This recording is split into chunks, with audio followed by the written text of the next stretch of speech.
Baiting is a nice way to trick your opponent into thinking they can do something that they can't and overexert themselves.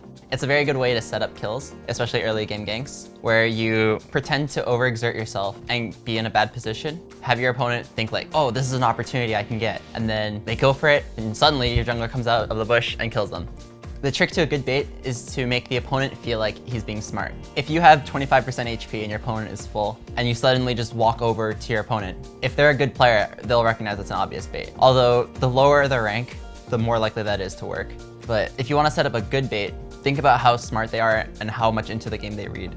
If they're a very new player, maybe doing that 25% HP walk up to them and start attacking even when they're full health will work. But if they're a little bit smarter, they won't fall for that and they'll just run away.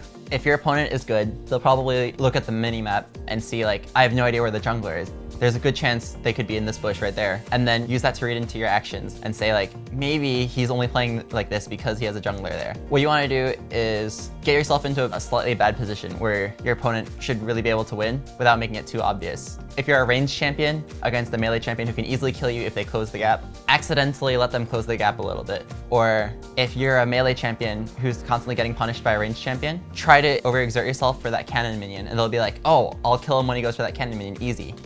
As for recognizing a bait, a very common one I see people do is when they're low HP and they know they can be towered of, they just, for whatever reason, stay at the tower. In a few cases, they'll actually just be greedy and want to farm, and you can actually tower dive them. But in most cases, more so rather than not, their jungler is like waiting very nearby, somewhere just out of sight. If you're Malphite and you have your ult up and your opponent has 500 health and they, for whatever reason, choose to stay in lane knowing very well that you can dive them, go take the time to like check the nearby bushes. And then if everywhere is open, you can feel free to go for the dive, but otherwise I would hold back. An easy way to bait that doesn't involve junglers is like baiting with Shen ult, or baiting with Twisted Fate ult, Pantheon ult, any global really, or semi-global, even TP, or Soraka ult. You just coordinate with your team, maybe you're in like a curse voice or Skype call with them, and you tell them, hey, I'm gonna do this, be ready to ult me, or be ready to jump in. It's probably the easiest way, because most people don't read into that, even in high elo. They don't think, I can probably win this trade, but Twisted Fate would come in and ult me halfway through.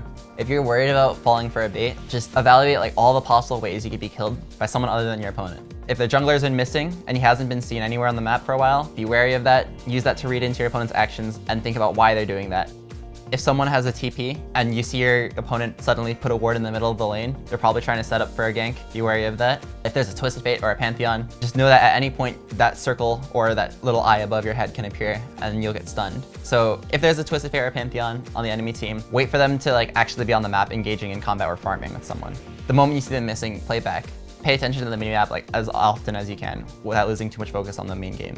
Some champions that are really good at baiting are the ones who have easy to set up CCs. In the realm of top lane, Malphite's probably one of the best because he's got such a long range CC that lasts for a good amount of time. Very easy to set it up. If you're going against a Malphite, even if you have all of your bushes warded, all the entrances into your lane warded, by the time you see the enemy jungler like walk into the bush range or walk into your ward range, the Malphite can just ult you, slow you down, and then the enemy jungler will catch up by the time you can escape.